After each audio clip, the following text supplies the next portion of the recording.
भगवान शिव माता पार्वती को समझाते हैं कि इस संसार में मन की शक्ति सबसे बड़ी होती है। यदि कोई भी वस्तु को दिल से चाहे तो वह इंसान उसे प्राप्त कर सकता है। इस पर माता पार्वती कहती हैं कि मैं इसे स्वीकार नहीं करती, लेकिन यदि यह सत्य है तो जो कुछ भी व्यक्ति मन से चाहता है वह क्यों नहीं मिलता है। फिर माता पार्वती कहती है, कोई भी इंसान अपने मन में दुख तो नहीं चाहता है, लेकिन वो रहता तो दुखी ही है।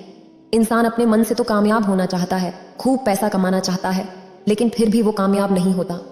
भला ऐसा पृथ्वी लोक पर कौन इंसान होगा जो अपने मन में ये चाहेगा कि मैं ना कामयाब ना रहूं या मैं पैसा ना कमाऊं। फिर भगवान शिव कहते हैं, हे देवी, समझाने की बात यह है कि आज की कहानी जो मैं आपको सुनाने वाला हूं उसे समझने के बाद आपको एक ऐसा मंत्र पता चलेगा जिससे पृथ्वी लोक पर कोई इंसान ये समझ पाएंगे कि अपने मन से कोई भी चीज कैसे करवाई जाती है। मन में किसी भी बात का बीज कैसे बोया जाता है, ये इस कहानी से आपको अच्छी तरह से समझ में आ जाएगा। अगर आप यह कहानी सुन रहे हैं तो पूरा सुनिए। इस कथा को आधा अधूरा छोड़कर जाने की गलती मत करिएगा, क्योंकि इस पवित्र कथा को पूरा सुनने से मन चाहा फल की प्राप्ति होगी।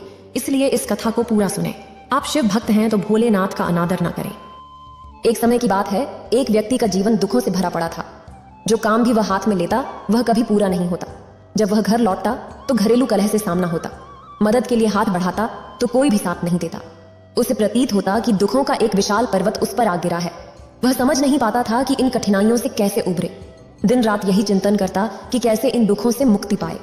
इसी चिंता में वह रातों को भी चैन से नहीं सो पाता था। उसकी आंखों के नीचे बड़े बड़े काले घेरे बन गए थे, जो इस बात का प्रतीक थे कि वो बाद में कितना दुखी है और कितना चिंतित है। कभी कभी तो उसके मन में आत्महत्या करने के भी ख्याल आते थे, लेकिन अपने परिवार की चिंता करके वो ये कदम नहीं उठा पाता था। वो इतना दुखी हो गया कि उसने निर्णय किया कि वो इन दुखों से छुटकारा पाकर रहेगा। इसके लिए चाहे उसे कितनी भी मेहनत करनी पड़े, कुछ भी करना पड़े, चाहे अंगारों पर चलना पड़े, लेकिन इन दुखों से छुटकारा हासिल करके रहेगा। ऐसे ही एक दिन उसने अपने मित्र से पूछा कि मैं अपने जीवन को कैसे सुधारूं। उसके मित्रों ने उसे बताया कि तुम किसी बाबा के पास जाओ। बाबाओं के पास ऐसा मंत्र होता है जिससे सारे दुख मिट जाते हैं, जीवन खुशियों से भर जाता है और धन संपदा भी हासिल हो जाती है। तुम किसी ऐसे बाबा को ढूंढ लो, बस तुम्हारा काम बन जाएगा। उस आदमी के मन में ये बात पूरी तरह से पक्की बैठ गई कि कोई बाबा ही मेरा दुख दूर कर सकता है, और इसीलिए उसे किसी भी बाबा के बारे में पता चलता तो वो उस बाबा के पास पहुंच जाता। वह व्यक्ति बाबा से अपनी परेशानियां साझा करता है और उनसे उनका हल जानना चाहता है। कहता है कि वह वह काम करने को तैयार है जो बाबा कहेंगे, बस उसे उसकी समस्याओं से मुक्ति दिला दें। बाबा उसे कुछ उपाय बताते हैं और बदले में कुछ दान लेते हैं, ये कहते हुए कि इन उपायों को करने से उसके घर में हमेशा सुख शांति रहेगी। बस इस टोटके को पूरी विधि के साथ करना। वो आदमी घर लौटकर पूरी विधि के साथ टोने टोटके करने लगा, लेकिन बहुत टोने टोटके करने के बाद भी उसके जीवन में कुछ बदलाव नहीं आया। इसके विपरीत उसका जीवन और ज्यादा दुखी हो गया। जो भी बाबा उसे टोना टोटका देता था वह बदले में उससे दान दक्षिणा लेता था, जिससे उसका धन भी धीरे धीरे खत्म हो रहा था। इससे उसके जीवन में दुख और ज्यादा बढ़ गए। तब उसे लगा कि बाबाओं के पास जाने से तो मेरे जीवन में दुख कम होने के बजाय बढ़ते ही जा रहे, तो मुझे क्या करना चाहिए? बाबाओं के पास जाऊं या ना जाऊं? फिर एक दिन एक आदमी ने उसे बताया कि तुम अपने घर में किसी पंडित को बुलाकर हवन करवा लो। हवन होगा, घर शुद्ध हो जाएगा, कोई भी बुरी ऊर्जा होगी घर में तो वो घर से बाहर चली जाएगी। किसी पंडित को बुलाकर पूरे विधि विधान से मंत्रोच्चारण कराओ और हवन कराओ, जिससे घर में सुख शांति आए। उस आदमी के मन में ये बात बैठ गई और उसने एक पंडित को अपने घर पर बुलाकर हवन करवा दिया। हवन अच्छी तरह से संपन्न हुआ। बदले में पंडित ने भी अच्छी दान दक्षिणा ली और फिर वहां से प्रस्थान कर गए। परंतु कुछ दिन बीत जाने के पश्चात उस व्यक्ति को अनुभव हुआ कि उसके जीवन में कोई सुधार नहीं हुआ है। इससे वह व्यक्ति गहरे दुख में डूब गया और उसकी चिंताएं बढ़ने लगी। अब उसे लगने लगा कि उसके जीवन से दुख कभी दूर नहीं होंगे, और इसी चिंता में डूबकर उसका हाल बेहाल हो गया। फिर एक दिन उसे अपने मित्र से एक ऐसे बाबा के बारे में पता चला जो समाधान बताने के लिए कोई दान दक्षिणा नहीं लेता था। उस आदमी को लगा कि ये बाबा दूसरे बाबाओं की तरह नहीं हो सकता, क्योंकि ये दान दक्षिणा तो लेता ही नहीं, और अगर दान दक्षिणा नहीं लेता तो यह सच में कोई सिद्ध बाबा होगा। और यही सोचकर वो उस बाबा के पास पहुंच जाता है। जब वो आदमी वहां पर पहुंचता है तो वो बाबा ध्यान में बैठे हुए थे। ये देखकर वो आदमी वहीं पर चुपचाप बैठकर ध्यान से बाहर आने का उनका इंतजार करने लगा। थोड़ी देर बाद बाबा ने आंखें खोली तो सामने एक दुखी और परेशान युवक को बैठे देखा। उसकी आंखों के नीचे काले घेरे देखते ही समझ गया कि ये आदमी अपने जीवन से कितना परेशान है। उसे संबोधित करते हुए बाबा ने पूछा कि बच्चा, क्या चाहते हो? बाबा के पास क्या लेने आए हो? उस आदमी ने कहा कि बाबा, मैं अपने जीवन से बहुत परेशान हूं। मैंने इन दुखों को दूर करने के लिए बहुत सारे रास्ते अपनाए, हर वो तरकीब करके देखे जो किसी बाबा ने मुझे बताई, हर वो काम किया जो किसी भी इंसान ने मुझसे करने को कहा, लेकिन मेरे जीवन में दुखों में कोई कमी नहीं आई। बाबा, मेरे जीवन में उल्टा दुखों का अंबार लग गया है। मैं समझ नहीं पा रहा कि अब मुझे क्या करना चाहिए। कई बार तो मैं खुद को खत्म करने के बारे में सोचता हूँ, पर परिवार का ख्याल आते ही वह विचार त्याग देता हूँ। आपके बारे में मैंने खूब सुना है बाबा, बहुत आशा के साथ मैं आपके दरबार में हाजिर हुआ हूँ। कृपा करके मुझे ऐसा कोई उपाय बताएं जिससे मेरे दुखों का अंत हो जाए। मैं अपने दुखों से छुटकारा पाने के लिए कुछ भी करने को तैयार हूँ। आप मुझे कोई भी रास्ता बताएं, चाहे वो रास्ता कितना भी कठिन क्यों ना हो, मैं उसको पार करके रहूंगा। बाबा ने महसूस किया कि आदमी तो सच में बहुत परेशान है। बाबा ने उसकी बात सुनकर कहा कि बच्चा, दुखों को दूर करने के लिए मंत्र ऐसे ही नहीं मिलते, मंत्र पाने के लिए कुछ करना पड़ता है। तुम कुछ कर सकते हो। ये सुनकर पहले तो उस आदमी ने सोचा कि ये बाबा भी मुझसे दान दक्षिणा ही मांगेंगे, लेकिन और कोई रास्ता न पाकर उस आदमी ने कहा कि बाबा, आपको जितनी भी दान दक्षिणा चाहिए मैं देने के लिए तैयार हूँ, लेकिन आपका मंत्र सच्चा होना चाहिए, वो पूरा होना चाहिए, उसका फल मुझे मिलना चाहिए। उसके बाद आप जो भी दान दक्षिणा लेना चाहते हो मैं वो दे दूंगा। बाबा ने कहा कि दान दक्षिणा तो बहुत छोटी सी चीज है, मुझे वो नहीं चाहिए। इस पर वो आदमी सोच विचार करके बोला, तो बाबा, मैं अंगारों के बीच चलने के लिए तैयार हूँ, आप मुझे बस आज्ञा दीजिए। बाबा ने कहा कि अंगारों पर चलने वाली छोटी चीज मैं तुमसे नहीं कराने वाला। मैं जो तुमसे कराने वाला हूं वह बहुत कठिन मंत्र है, उसे पूरा कर पाओगे। उस व्यक्ति ने कहा कि बाबा, आप मुझे बताइए तो सही, मुझे करना क्या होगा, मैं कुछ भी करने को तैयार हूं। इस पर बाबा ने उसे कहा कि यहां से जब तुम अपने घर जाओ तो रास्ते में अपने मन में ये दोहराते जाना कि मैं सुखी हूं, मैं सुखी हूं, मैं सुखी हूं। बार बार अपने मन में यही दोहराना, और याद रहे जुबान पर यह नहीं आना चाहिए, ये सिर्फ मन में दोहराना है। ये सुनकर वो आदमी बोला, बाबा बस इतनी सी बात, ये तो मैं छुटकी बजा भी कर लूंगा, लेकिन इससे होगा क्या? बाबा बोले कि इस मंत्र को करके देखो, वैसे भी तुमने इतने बाबाओं के मंत्र किए हैं तो इस मंत्र को भी करके देख लो। उस आदमी ने सोचा कि बाबा कुछ दान दक्षिणा तो ले नहीं रहे और छोटा सा मंत्र है, इसे तो मैं कर ही लूंगा। वो बोला, ठीक है बाबा, मैं ये मंत्र जरूर करूंगा। वह आदमी ये कहकर वहां से उठकर चलने लगा, लेकिन जैसे ही वो चलने लगा पीछे से बाबा ने बोला कि बच्चा, एक बात याद रखना, जब तुम्हें मंत्र अपने मन में दोहराए तो तुम्हारे मन में बंदर के विचार नहीं आने चाहिए, बंदर का ख्याल भी नहीं आना चाहिए, तो ही ये मंत्र सिद्ध होगा। वो आदमी बोला, मुझे तो आज तक बंदर का कोई विचार नहीं आया, तो अब क्यों आएगा? आप चिंता मत करिए बाबा, मैं बस मन में यही तो रहूंगा कि मैं सुखी हूं, मैं सुखी हूं, इसके अलावा बंदर का कोई विचार मेरे मन में नहीं आया। यह कहकर वो आदमी वहां से चल दिया। वो अपने मन में मैं सुखी हूं, मैं सुखी हूं ये दोहराता हुआ थोड़ी दूर ही चला था कि उसके मन में अचानक बंदर का ख्याल आ गया। बंदर का ख्याल एक बार आया और चला भी गया, लेकिन उस आदमी ने सोचा कि आज तक तो मुझे बंदर का कोई विचार नहीं आया, ये आज बंदर का विचार क्यों आ गया? और ऐसे करके उसने उस बंदर के विचार को पकड़ लिया। वो ये भूल गया कि मुझे क्या मंत्र दोहराना है, और वो बंदर के बारे में सोचने लगा। जब थोड़ी देर बाद उसे फिर से होश आया तो वो फिर से अपना वही मंत्र दोहराने लगा जो बाबा ने उसे बताया था, मैं सुखी हूं, मैं सुखी हूं। लेकिन अचानक से सामने एक बंदर दिखाई दिया, और ये देखकर उसके मन में फिर से बंदर का विचार उठ गया, और वो अपने अंदर से इस विचार को बाहर फेंकना चाहता था। वो चाहता था कि मेरे अंदर किसी भी तरह बंदर का विचार ना आए, लेकिन उसे तो सामने बंदर ही दिखाई दे गया। ऐसे ही जद्दोजहद करते करते वह घर पे पहुंचा, और घर में पहुंचने के बाद अपनी पत्नी को कहा कि हे बंदरिया, मुझे खाने में बंदर परोस दो। और जब उसे एहसास हुआ कि उसने क्या बोल दिया तो वो अपने बाल नोचने लगा। वो दीवारों में सर मारने लगा कि आज तक मुझे बंदर का कोई विचार नहीं आया, और आज मुझे ये क्या हो गया है कि मुझे हर जगह बंदर, ये बंदर नजर आ रहा है, ये कैसी माया है? यही सोच सोच कर वो आदमी रात भर सो नहीं पाया। रात भर करवटें बदलता रहा, और सुबह उठकर सीधे उसी बाबा के पास पहुंच गया और उसके चरणों में गिरकर कहा कि बाबा, पता नहीं क्या चमत्कार हो रहा है, आज तक मुझे बंदर का कोई विचार नहीं आया, लेकिन कल से जब से आपने मुझसे कहा कि बंदर का विचार नहीं आना चाहिए, तब से मुझे हर जगह बंदर ही बंदर नजर आ रहा है। उस आदमी ने कहा कि बाबा, मुझे तो आपके पीछे पेड़ पर बैठा हुआ बंदर भी केले खाता हुआ दिखाई दे रहा है, ये हो क्या रहा है बाबा? ये सुनकर बाबा हंसने लगे। बच्चा, मन का जल एक ऐसा जाल है जिसे समझ पाना इतना आसान नहीं है। बंदर तो तुम्हारे रास्ते में पहले भी आते थे। जब तुम मेरे पास आए थे तो इन्हीं पेड़ों पर ये बंदर घूम रहे थे, लेकिन तब तुम्हारे ध्यान में ये बंदर नहीं था, तब तुम्हारे ध्यान में सिर्फ अपने दुख थे। इसके बाद बाबा ने उसे बताया कि बच्चा, हम जिस चीज से भी दूर भागना चाहते हैं वही चीज हमारे मन में बहुत गहरे में प्रविष्ट हो जाती है, वो हमारे अंतर मन में समा जाती है।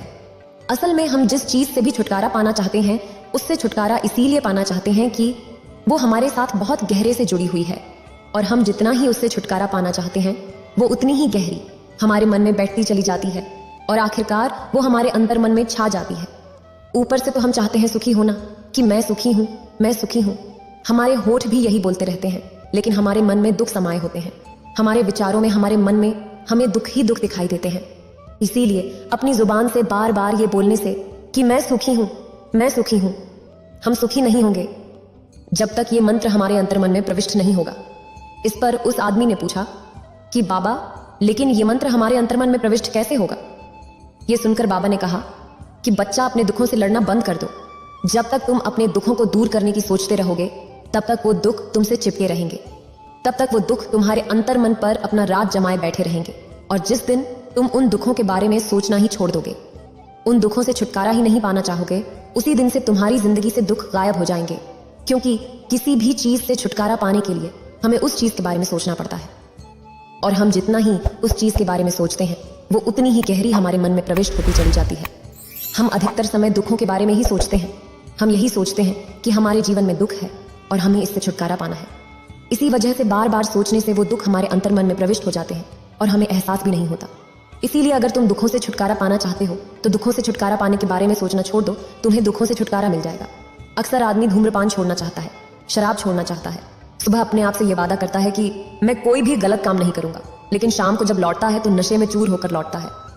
ऐसा क्यों होता है कि जो हम सोच रहे हैं वो पूरा कर ही नहीं पा रहे हैं? असल में हम उस चीज को बहुत ज्यादा तवज्जो दे रहे, उस चीज को बहुत ज्यादा अहमियत दे रहे हैं। जब भी हम उस चीज को छोड़ने के बारे में सोचते हैं, तो हम उसकी अहमियत ज्यादा बढ़ा देते हैं।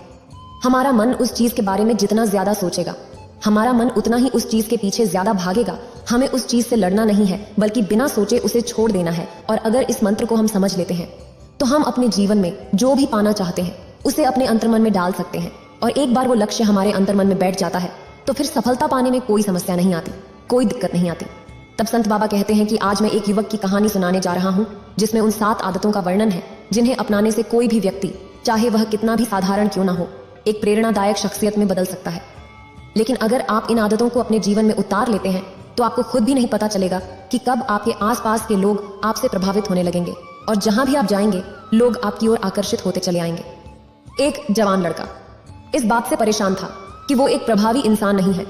वह बहुत कोशिश करने के बाद भी अपनी बातों, अपने काम और हाव भाव से लोगों को प्रभावित नहीं कर पा रहा था। उसकी हार्दिक इच्छा थी कि वह एक ऐसा इंसान बने जिसे सब पसंद करें, जिसकी सब बात माने, जिसके साथ सब काम करना चाहिए और अपना समय बिताना चाहिए। लेकिन उसके साथ सब कुछ इसका उल्टा ही हो रहा था। न तो कोई उसके साथ समय बिताना पसंद करता था, और ना ही कोई उसकी बातों को गंभीरता से लेता था। कुल मिलाकर लोगों के बीच वही लड़का एकदम प्रभावहीन था। उसके उपस्थित होने या ना होने से किसी को कुछ खास फर्क नहीं पड़ता था। इन सब घटनाओं की वजह से उसका आत्मविश्वास भी दिनों दिन कम होता जा रहा था। अपनी ऐसी हालत को देखकर वह लड़का बहुत ही उदास और परेशान रहने लगा। जिस नगर में वह लड़का रहता था, उसी नगर के बाहर एक बौद्ध भिक्षु भी रहा करते थे। वह बौद्ध भिक्षु अपने अति प्रभावशाली व्यक्तित्व के लिए प्रसिद्ध थे। जो भी उनसे मिलता, वे उनसे प्रभावित हुए बिना नहीं रह पाता। उनके बात करने का तरीका, उनके हाव भाव, उनका लोगों को समझना और समझाने का तरीका बहुत ही प्रभावी और आकर्षक था। सभी कहते थे कि वह एक बहुत ही प्रभावशाली व्यक्ति है, जिनके व्यक्तित्व में ऐसा जादू है जो किसी को भी मंत्रमुग्ध कर देता है। एक सुबह लड़का उदास मन के साथ तालाब के किनारे बैठा हुआ था कि तभी उसका एक मित्र उसके पास आता है और कहता है, मित्र, मुझे तुम्हारी समस्या का समाधान मिल गया। यह सुन वह लड़का बहुत खुश हो जाता है और पूछता है, क्या समाधान है? तब उसका मित्र बताता है कि मुझे एक ऐसे बौद्ध भिक्षु के बारे में पता चला है जो एक प्रभावशाली व्यक्तित्व के धनी है, और मुझे पूरा भरोसा है कि उनके पास तेरी इस समस्या का समाधान जरूर होगा। यह सुन वह लड़का भी मित्र की बात से सहमत हो जाता है, और अगली सुबह वह दोनों बौद्ध भिक्षु के पास पहुंच जाते हैं। लड़का बौद्ध भिक्षु से अपनी सारी समस्या बताता है कि कैसे वह एक प्रभावशाली इंसान बनना चाहता है, लेकिन बहुत कोशिश करने के बाद भी वो ऐसा इंसान नहीं बन पा रहा। बौद्ध भिक्षु ने लड़के की बात पूरी ध्यान से सुनी और फिर कहा, तो तुम चाहते क्या हो? लड़के ने कहा, लोग कहते हैं कि आपका व्यक्तित्व बहुत ही प्रभावशाली है, तो मैं आपकी तरह ही अपना व्यक्तित्व भी प्रभावशाली कैसे बना सकता हूं? यह सुन बौद्ध भिक्षु ने गंभीर होकर कहा, सबसे पहले तो तुम ये समझो कि एक प्रभावशाली इंसान बनने के लिए अच्छा व्यक्तित्व यानी अच्छी पर्सनैलिटी नहीं, बल्कि अच्छे चरित्र का होना जरूरी है। क्योंकि अगर सिर्फ किसी इंसान का व्यक्तित्व अच्छा है, तो वो कुछ समय के लिए तो लोगों को प्रभावित कर सकता है, लेकिन बहुत ही जल्द लोग ये समझ जाएंगे कि उसके काम के पीछे कोई ना कोई मतलब है, कोई उद्देश्य है। लेकिन अगर तुम्हारा चरित्र अच्छा है तो यह जीवन भर तुम्हारे साथ रहता है और तू अपने आसपास के लोगों को प्रभावित करते रहते हो और तुम्हें इस बात का पता भी नहीं चलता। लेकिन याद रखना, इसके लिए तुम्हें अंदर से बदलना पड़ेगा। तो क्या तुम एक प्रभावशाली इंसान बनने के लिए खुद को अंदर से बदलने के लिए तैयार हो? लड़के ने कहा, जी महात्मन, मैं पूरी कोशिश करूंगा। बौद्ध भिक्षु ने कहा, एक प्रभावशाली इंसान के अंदर 7 आदतें होती हैं जो तुम्हें अपनानी पड़ेगी। भिक्षुओं ने कहना शुरू किया, पहली आदत सक्रिय यानी प्रोएक्टिव बनो। हमारे आसपास जो कुछ भी होता है हम इसे बदल नहीं सकते, लेकिन इस पर क्या प्रतिक्रिया देना है ये पूरी तरह से हमारे हाथ में है। एक सक्रिय व्यक्ति बनने का मतलब है कि हमारे आसपास के लोग चाहे जो कुछ भी कहें, लेकिन हमें उसे विचलित नहीं होना है। जब लोग हमारे बारे में कुछ बुरा बोलते हैं तो कमी हमारे अंदर नहीं बल्कि उनके अंदर होती है। वो जो भी नकारात्मक बातें हमारे बारे में बोल रहे होते हैं उससे हमें उनके नकारात्मक नजरिए का पता चलता है, जिस नजरिए से वो दुनिया को देख रहे होते हैं। सक्रिय व्यक्ति होने का मतलब ये भी है कि हम किसी बुरी परिस्थिति से प्रभावित ना हो, फिर चाहे मौसम खराब हो या घर में अचानक आई कोई मुसीबत। लेकिन एक सक्रिय व्यक्ति को कोई फर्क नहीं पड़ता उसकी जिंदगी में बुरा वक्त आए या गरीबी, वो हर हाल में खुश रहेगा। एक सक्रिय व्यक्ति बुरी से बुरी परिस्थिति में भी बिना कोई शिकायत किए चुपचाप अपना काम करता रहता है और जीवन के सबसे अच्छे दिनों में भी वो बेलगाम नहीं हो जाता, बल्कि तब भी खुद को शांत और स्थिर रहता है। सक्रिय व्यक्ति का उल्टा होता है प्रतिक्रियाशील व्यक्ति। ऐसा व्यक्ति अपने आसपास के माहौल से बहुत जल्दी प्रभावित हो जाता है। अगर कोई उसकी बुराई करता है तो वो दुखी हो जाता है, अगर कोई उसकी तारीफ करता है तो वो खुश हो जाता है। अगर ऐसे व्यक्ति के साथ कुछ बुरा होता है तो वो खुद भी बुरा बन जाता है। अब तुम समझ गए होंगे कि प्रतिक्रियाशील व्यक्ति कभी भी एक प्रभावशाली व्यक्ति नहीं बन सकता है, क्योंकि उसका नियंत्रण दूसरे के हाथों में होता है। दूसरा व्यक्ति जब भी चाहे तो उसकी बुराई करके या उसको गुस्सा दिला के उसे परेशान कर सकता है, जबकि एक सक्रिय व्यक्ति का नियंत्रण पूरी तरह से उसके अपने हाथों में होता है। उसे कोई भी दुखी या परेशान नहीं कर सकता जब तक कि वो खुद न चाहे। उसे कोई फर्क नहीं पड़ता कि सामने वाला उसके बारे में क्या बोलता है या क्या सोचता है। इसीलिए सक्रिय व्यक्ति एक प्रभावशाली व्यक्ति होता है। तो तुम्हें भी एक सक्रिय व्यक्ति बनना है, न कि प्रतिक्रियाशील व्यक्ति। दूसरी आदत, अंत को ध्यान में रखकर शुरुआत करो। इसका मतलब है कि तुम जब भी कोई बड़ा लक्ष्य बनाओ तो तुम्हें स्पष्ट रूप से पता होना चाहिए कि तुम उस काम को क्यों कर रहे हो और उसे कैसे पूरा करना है। यानी कि हर काम की शुरुआत में ही तुम्हें उसे करने का कारण और काम को पूरा करने की योजना स्पष्ट रूप से पता होनी चाहिए। और एक बार जब तुमने अपने काम का क्यों और कैसे पता कर लिया, तो फिर तुम्हारे रोज के छोटे छोटे काम और उसके परिणाम तुम्हारे लक्ष्य की तरफ होनी चाहिए, तुम्हारी योजना से मेल खानी चाहिए। अगर तुम हर रोज वो नहीं कर रहे हो जो तुम्हारे लक्ष्य के लिए जरूरी है, तो तुम कभी भी एक प्रभावशाली व्यक्ति ही बन सकती। जैसे कि अगर तुम्हें अपना वजन कम करने का लक्ष्य निर्धारित किया है और अगर तुम हर रोज मेहनत नहीं कर रही हो, पसीना नहीं बहा रहे हो, तो इसका मतलब है कि तुम्हारे रोज के काम तुम्हारे लक्ष्य और उसकी योजना से मेल नहीं खा रहे हैं। तुम्हारी कथनी और करने में अंतर है और इस तरीके से लोग कभी भी तुमसे प्रभावित नहीं होंगे। इसीलिए अगर तुम एक प्रभावशाली व्यक्ति बनना चाहती हो तो तुम्हें तुम्हारे काम का कारण और उसे पूरा करने का तरीका स्पष्ट रूप से पता होना चाहिए और साथ ही तुम्हारे विचार और तर्क भी उसके साथ मेल खाने चाहिए। लेकिन अगर बहुत कोशिश करने के बाद भी आप अभी तक ये डिसाइड नहीं कर पा रहे कि आपको क्या करना है, कैसे करना है और क्यों करना है, तो इसका मतलब है कि आप पूरी क्लियरिटी के साथ अपने लक्ष्य और अपने काम के बारे में नहीं सोच पा रहे हैं। क्योंकि जैसे ही आपके अंदर एक बार अपने काम को लेकर क्लियरिटी आ जाएगी, आपके लिए उस काम को करना आसान हो जाएगा। बौद्ध भिक्षुओं ने आगे कहा, तीसरी आदत, जरूरी चीजें सबसे पहले करो। एक दिन में हमारे सामने बहुत से काम होते हैं, लेकिन हम हर काम तो नहीं कर सकते। इसीलिए हमें अपने सबसे महत्वपूर्ण कामों को सबसे पहले करना चाहिए। लेकिन महत्वपूर्ण काम है क्या? महत्वपूर्ण काम वह है जिन्हें हम व्यक्तिगत रूप से सबसे मूल्यवान मानते हैं। सबसे महत्वपूर्ण कामों को सबसे पहले करने का मतलब है कि हम अपना समय और ऊर्जा अपने लक्ष्य, अपने जीवन के लिए सबसे महत्वपूर्ण कामों पर लगा रहे हैं। अब अगर तुम्हारे महत्वपूर्ण काम भी तुमसे पूरे नहीं हो पा रहे, तो इसका कारण तुम्हारा अनुशासनहीन होना नहीं, बल्कि यह है कि अब तक तुमने सबसे महत्वपूर्ण कामों को अपने दिल और दिमाग में बिठाया ही नहीं और कभी यह सोचा ही नहीं कि यह काम तुम्हारे लिए सबसे महत्वपूर्ण क्यों है। असल समस्या काम का ज्यादा होना नहीं, बल्कि फालतू कामों को ना नहीं बोल पाने की है। जैसे कि तुम कोई बहुत जरूरी काम कर रहे थे, लेकिन तभी तुम्हारा एक मित्र आता है और कहता है, चल थोड़ी देर घूम के आते हैं, और बातें भी कर लेंगे, लेकिन अगर तुम्हारे दिमाग में तुम्हारा महत्वपूर्ण काम बैठा हुआ है तो तुम तुरंत ही उसे पूरी विनम्रता के साथ जाने के लिए मना कर दोगे। और तुम्हें यही करना है। दिन भर के सारे गैर जरूरी कामों को तब तक ना बोलना है जब तक कि तुम्हारे सबसे महत्वपूर्ण काम पूरे ना हो जाए। तो अब तुम समझ गए होंगे कि प्रभावशाली लोग सबसे महत्वपूर्ण कामों को सबसे पहले खत्म करते हैं। भिक्षु ने आगे कहा, चौथी आदत, किसी भी काम में खुद के फायदे के साथ साथ दूसरों के फायदे के बारे में भी सोचो। ज्यादातर लोग अपना जीवन दूसरों से तुलना और प्रतिस्पर्धा करते हुए जीते हैं। वो अपनी सफलता दूसरों की असफलता में देखते हैं। यानी अगर मैं जीता तो तुम्हारी, और मैं हारा तो तुम जीते, और इस तरह से जीवन हार जीत का खेल बनकर रह जाता है। लेकिन जो प्रभावशाली लोग होते हैं वो प्रतिस्पर्धा में नहीं बल्कि आपसी सहयोग में विश्वास रखते हैं। वे मानते हैं कि इस संसार में हर एक के लिए काफी सारी चीजें मौजूद हैं और हर किसी को उसका उचित हिस्सा प्राप्त होना चाहिए। यह सिर्फ सामग्री वस्तुओं तक ही सीमित नहीं है बल्कि यह नियम आपसी संबंधों पर भी लागू होता है। इसी तरह जब भी उन्हें किसी से मतभेद होता है वे इसे अपने दिल में नहीं रखते बल्कि उस व्यक्ति के साथ सीधे उस विषय पर चर्चा करते हैं और एक ऐसा मध्य मार्ग निकालते हैं जो दोनों के लिए लाभदायक हो और जिससे दोनों की जीत हो। इस प्रकार की कार्यवाही से वे न केवल आपसी मनमुटाव को समाप्त करते हैं बल्कि सामने वाला ठगा हुआ महसूस न करे इसका भी ध्यान रखते हैं। साथ ही रिश्तों को पहले से भी ज्यादा मजबूत बना लेते हैं। तो तुम समझ गए होंगे कि प्रभावशाली बनने के लिए तुम्हें खुद के अलावा सामने वाले के फायदे के बारे में भी सोचना होता है। पांचवी आदत, पहले खुद दूसरों को समझने का प्रयास करो, फिर उनसे उम्मीद करो कि वो तुम्हारी बात को समझेंगे। किसी के साथ भी बातचीत करने का सबसे अच्छा तरीका यह है कि सबसे पहले हम ये समझने की कोशिश करें कि आखिर सामने वाला कहना क्या चाहता है। बल्कि मैं तो कहूंगा कि किसी भी इंसान की बात को सुनने और समझने का सबसे अच्छा तरीका है कि हम खुद को उसकी जगह पर रखकर सोचें। तब जाकर हम सही तरीके से समझ पाएंगे कि आखिर सामने वाला हमसे कहना क्या चाहता है। जब हम किसी की बात को ध्यान से सुनते ही नहीं तब हम उसकी भावना को समझे बिना ही उसे सलाह देने लग जाते हैं।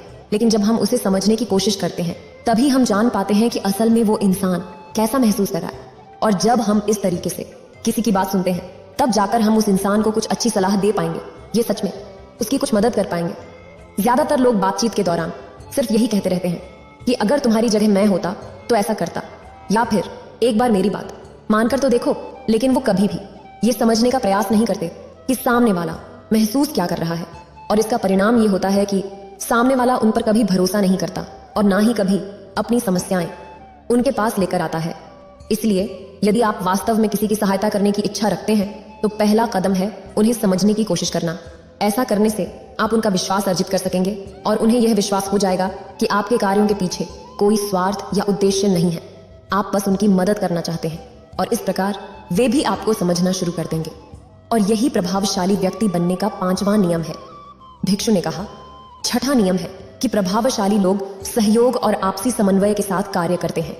वो लोग जो दूसरों को प्रभावित करते हैं इस बात को अच्छे से समझते हैं कि दो दिमाग हमेशा ही एक दिमाग से बेहतर होते हैं। इसीलिए वो एक दूसरे का सहयोग करके किसी भी समस्या का समाधान निकालने की कोशिश करते हैं। लेकिन इंसानी स्वभाव के कारण आपसी तालमेल बैठाना इतना आसान नहीं होता क्योंकि सबके अनुभव और दुनिया को देखने का दृष्टिकोण अलग अलग होता है और प्रभावशाली लोग इस बात को भी समझते हैं। इसीलिए वो एक दूसरे के विचार और दृष्टिकोण को समझने और स्वीकारने का प्रयास करते हैं और आपसी मतभेद को भुलाकर साथ काम करते हैं क्योंकि वो समझते हैं कि हर इंसान का अपना अनुभव, सोच और विशेषताएं होती हैं। और जब अलग अलग खूबियों, अनुभवों और सोच वाले इंसान एक साथ मिलकर काम करते हैं तो एक इंसान की तुलना में उस काम का परिणाम कहीं ज्यादा अच्छा और नया होता है। इसलिए प्रभावशाली लोग विभिन्न विचारों वाले व्यक्तियों के साथ मिलकर काम करना पसंद करते हैं ताकि वे नई बातें सीख सकें और अद्वितीय एवं अनूठे अनुभव प्राप्त कर सकें। भिक्षु ने यह भी कहा कि प्रभावशाली लोगों की संगत और सहयोग से वे स्वयं को शारीरिक, मानसिक, भावनात्मक और आध्यात्मिक रूप से सजीव और तरोताजा रखने के लिए प्रतिदिन कुछ न कुछ करते हैं।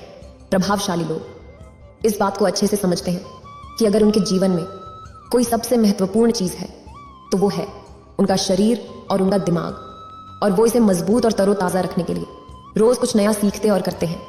अपने शरीर को मजबूत और स्वस्थ रखने के लिए वो हर रोज कोई न कोई शारीरिक गतिविधि करते हैं जैसे कसरत या योग अभ्यास। अपने दिमाग को नई जानकारी से भरने के लिए वो रोज कुछ न कुछ नया सीखते या पढ़ते रहते हैं। इसके लिए वो किताबें पढ़ते हैं, नए लोगों से बात करते हैं या फिर नई नई जगहों पर घूमने जाते हैं।